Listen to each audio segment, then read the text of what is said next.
సంవత్సరములు వెళుచుండగా నిత్యము నీ కృపతో ఉంచితివా.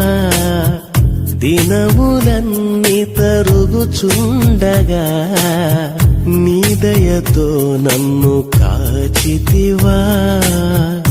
నీకే వందనం నన్ను